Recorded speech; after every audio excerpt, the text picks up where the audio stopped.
Hi, my name is Jessica Nardone, and this is my conceptual interview video. In this video, I talk about 3 different students, and I use 3 different constellations to represent the 3 different students instead of using any of their actual names.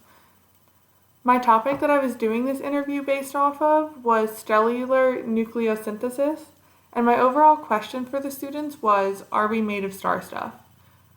I thought that it was interesting that I started the actual part of the interview with asking the students if they thought that we were made of star stuff, and then at the end, I finished the interview by asking them the same question. All 3 of the students had started off saying no to this question, and as we went through the interview, I asked questions that were going to get them to think deeper and maybe get them to change their minds depending on how they thought and what they thought and how they answered. At the end of the interview, when I asked them again, only one of the students had changed their mind, or I guess changed their thinking, and had said yes to the question. And the other 2 students kept their answers of no. And I had asked them why their opinion had not changed, and both of them had related it back to their answer to what they thought star stuff was and what it meant to them, which I thought was interesting in a sense. Another interesting thing was how the students answered the questions, because even though at the beginning of the interview I specified that I was not looking for correct answers, and instead I was just looking for their train of thought or just how they thought of the questions and how they interpreted them.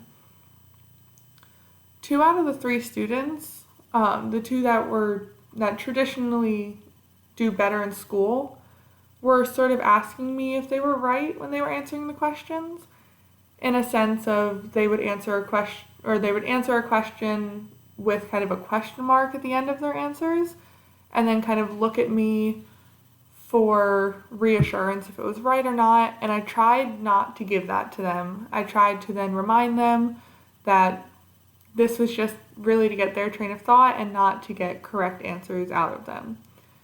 And the student who traditionally does not do as well was just casually answering the questions.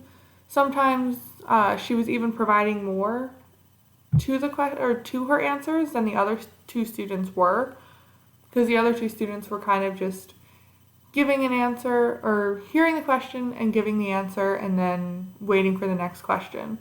Whereas this other student had heard the question, answered, and then most of the time had elaborated upon her answers, even going into questions that I might have had coming next, and then I would have to then think on the fly and how to question her more. I could also tell that even though the one student was just kind of answering, that none of them wanted to be wrong. So even if they didn't really know the answer, and even if I tried to encourage them to think about it and take their best guesses, they would still pause for a little while and then say, I don't know. And even when I tried to give them more questions to, I guess, try to get something out of them, it was still just an I don't know and kind of a shutdown because they didn't want to be wrong. And kind of going along with that, I found that some of my questions seemed to be ones that might have been a little too difficult for the students. I kind of tried to level the difficulty in them and make some easier, some harder, because some questions were based off of things that they had not learned yet. And I also think that when I asked them, asking the questions, I kind of started funneling, because I knew that there had been topics that they hadn't really learned about, and in I think a traditional kind of sense, I did want them to get the right answer, so that's something that I would have to work on. And I could have tried not to do that as much. I also wish that I could have had more time to be able to ask them more questions, or even a different kind of, I guess, set of questions for myself to ask.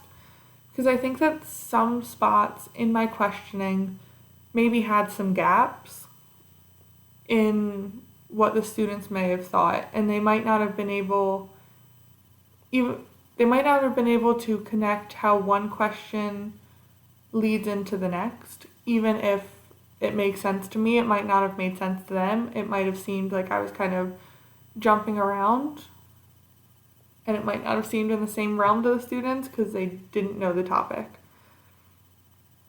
So I also tried to include a few kind of follow-up questions, but I did find myself getting a little stuck when the students would answer in certain ways and I didn't know how to move on. I tried to prepare myself with that a little bit, but I think it is hard because you can prepare and it's not going to work out the way that you might think sometimes. But maybe in the future I could have put a little bit more thought into the responses, both before the interview and during the interview. I could have during the interview I could have taken time to kind of stop for a second, think, and then respond to their questions and their answers. But I think I kind of rushed into it a little bit too much.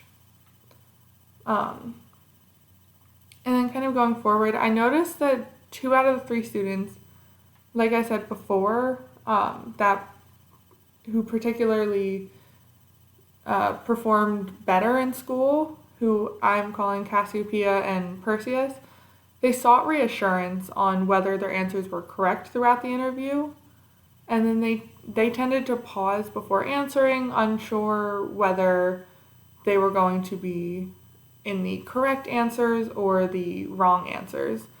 And even I know one of the students, the student Cassiopeia, had gone back into the teacher or my mentor teacher, and said to her, well, I don't think I got any of those questions right.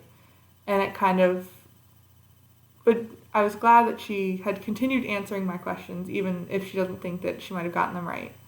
And then, like I said before, in contrast, Andromeda, who typically doesn't perform as well academically, was a lot more relaxed and gave more spontaneous answers, and had a little bit less of a concern for being wrong, even though she was still concerned about being wrong sometimes. Science instruction, I think, should prioritize the process of thinking critically over simply arriving at correct answers. I think it's important to encourage students to freely express their ideas, even if those ideas are incomplete or unconventional. I did notice that none of the students wanted to give kind of incomplete answers. They all just wanted to give fully thought out answers. And I also think that encouraging a trial and error type of thinking, where mistakes are seen as a part of the learning process, can help them get a deeper engagement and have more of a thought process to maybe learn more in wanting it. And the students' responses were clearly influenced by their prior knowledge that they had about the topic.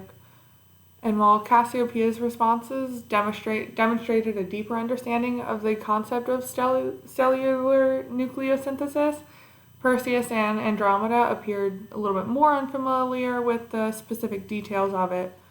But before diving into complex concepts like nuclear fusion or supernova, it's important to assess their prior knowledge, which I kind of tried to do with the building on what they already understood, because some of it I knew that they had talked about previously in their classes. And a lot of trying to gauge their initial understandings.